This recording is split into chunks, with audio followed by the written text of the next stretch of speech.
This is Ivan Koloff, the Russian Bear. I want to invite you to listen to InYourHeadOnline.com. I want you to go there for the very best in wrestling.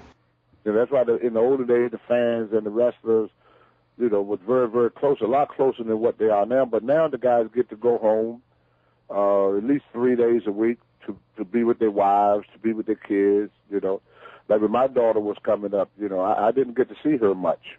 Mm-hmm. Every time I saw her, she was a foot taller. Right. Yeah. I saw her in spurts. First she's a baby. Mm-hmm. When I come home, she's crawling around the house. I leave again, come home, she's walking and running around the house. Come home again, come back, she's talking about having boyfriends. Leave, come back again, she's talking about getting married. Mm-hmm. So I saw her in spurts. I didn't see the full, and none of the guys did. Yeah. And that was the sad thing about wrestling. And that's why this thing Greg doing is absolutely wonderful, because we're able to see people, like I said, that I hadn't seen in years. Mm-hmm. And we all got these stories, Yeah. It was like a family. So when I go there and I see wrestling too, or Thunderbolt Patterson, or all these people, and then you see fans, and they would tell you stories. Tony, I remember you, I hear more stories for the fans. I had a guy, the last one I went to, a guy walk up to me, and he said, I like what you said, he picture for me. So he has a picture of me competing in the Mr. Georgia contest. Huh. Mm-hmm. And he said, well, if you like a copy of one of them, it's a Walmart down the street, we could go down there and get one. So me and I got in the car, we went down to Walmart, had a wonderful conversation going, came on, he made my copy for me, came back, signed his, original copy, and I got the picture now, the copy of it hanging on my wall in my office. Well, that's really cool. Yeah, and I forgot all about that contest, but that fan remember it. Mm-hmm.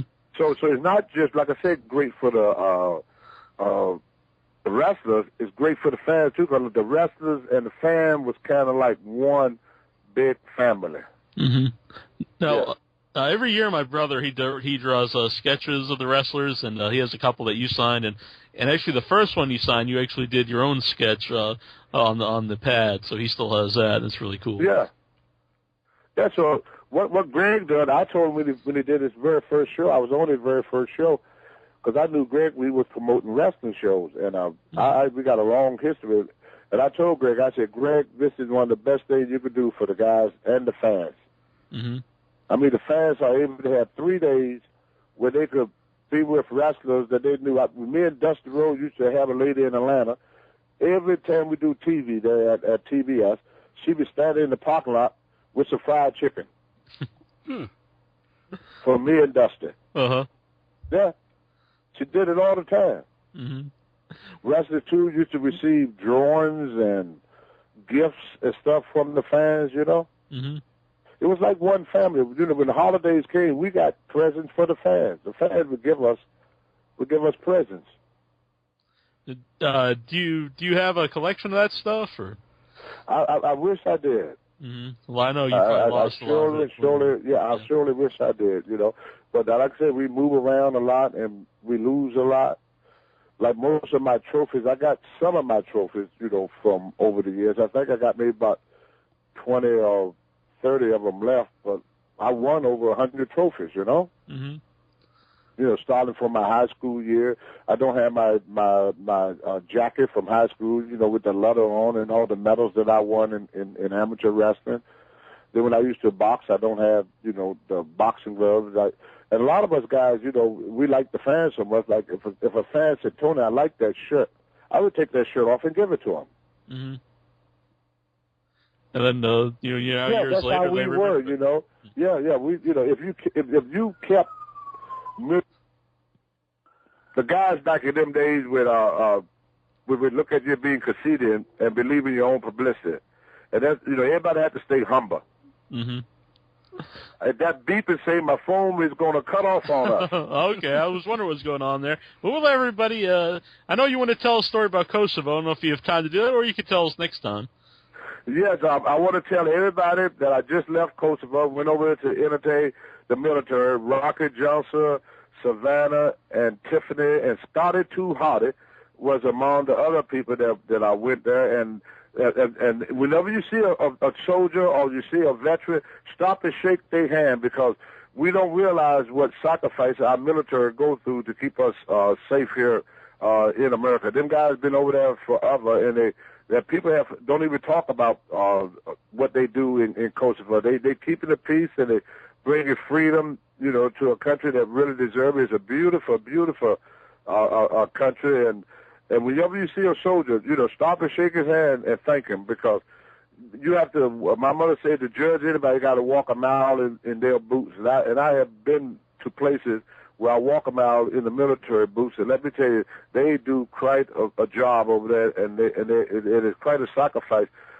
Some got kids. The woman was the lady soldier, kept telling me about how much she loved her husband, and telling me stories about her kids, and she's over here serving in the military. Another guy telling me about his wife just had a baby, and another guy when he talks about he's going home in August to visit his family for a week. Tears come in his eyes when he tells the story. Mm-hmm. And I talked to one 40-year-old veteran that only been in the service for 18 years, and he's worrying about, he's not a veteran, a soldier, I'm sorry, and he's worrying about if he's going to get a pension. Mm-hmm. So there were so many different stories that we got from the soldier. It was kind of like, it was things that was bottled up in them, and they wanted to tell it to somebody here that lived here. Mm-hmm. It was if they don't have a voice, what I got. But they're very serving, but they don't have a voice. Mm-hmm. And they tell us these stories because they want us to carry the story back home. Mm-hmm.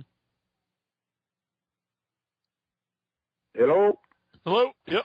Oh, I just want to make sure the phone didn't cut off on me. Yeah, you're still with us. But anyway, I want to thank y'all for allowing me to carry some of these soldiers' stories back home, so that the world could know about the great sacrifice these soldiers go through. It's not just the bad terrain or bullets flying over their head or bombs dropping around them, but it's a personal struggle that our military soldiers go through with the yearning for home and the yearning for their family and loved ones. Definitely. So there's a lot more sacrifice involved than just the part we look at, just the war part. It's an inner struggle that soldiers go through. And when you get in an area like Kosovo, and, one guy was telling Rocky Johnson, Dwayne Johnson's father, he said, "Oh, just write me a letter. I love letters." Mm-hmm. Because a letter he can read over and over. Right. A phone call, he gets it and then it's gone. Mm-hmm. And he got to keep it in his head. Right. But with a letter, he could carry it in his pocket. He could look at it. He could pick it up. He could read it. Mm-hmm. He get more longevity out of a letter. Yeah. Every child in every high school should just find a soldier name and just write them. Mm-hmm. Say thank you. Definitely. You don't know me, but I'm, as our troop would say, I'm Little Jimmy. Little Jimmy's out there. Uh-huh. They're all over the place. The Little Jimmys. That's some of the best promos on TV right now. Yeah. I wish every Little Jimmy would send a letter to a soldier. Uh-huh. Stop throwing water at our truth and send a letter. Yeah. The Little Jimmys are in his head. And Mark Henry. Yeah. Is going to leave a legacy, brother. Mm-hmm. That's the most powerful individual that I ever met in my life. How do you think Mark Henry would have matched up with you in your prime, strength-wise? I see Mark Henry do stuff I never even thought about doing. Really? Plus, he's 400 pounds. Yeah. So he's stronger than me. He's 400 pounds. He could slam dunk a basketball. Mm-hmm. I think he would have stopped a mud hole in me. I do miss hearing your laugh with on TV, I have to say.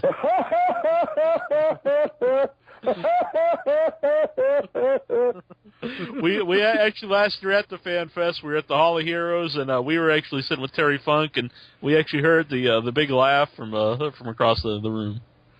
And Terry knew who it was, didn't he? Oh yeah. See, that's Atlas, you know. I tell you, if I was decided to become a crumbler and rob something, I got to make sure I don't laugh. And another thing, I better not walk either. Like one of the Batman villains, they could always tell who they are. Yeah, you know how many people recognize me just by my walk? Oh. I was in the gym one time, a guy called to say, "You Tony Atlas." I said, "How you know that?" He said, "That walk, man." And I said, "Imitate it." So then they try to imitate my walk, but it must be something about my walk. To me, it's okay. Yeah. Yeah. Yeah. So let me get off of here. I got to get back there. But I really, really appreciate you guys having me on again, and I wish everybody a wonderful day, and don't forget our soldiers.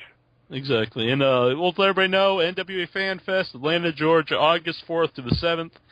NWALegends.com. It's all the information's right on our website. This is Intro our 6th time going, and I look forward to seeing you again, Tony. It's always fun talking to you. Hey, thank you, sir. Thanks for coming on. All right, good night. Night, man. This is the 3-time NWA World Heavyweight Champion, Scrapper Adam Pearce, and you are listening to InYourHeadOnline.com, only the best in professional wrestling radio.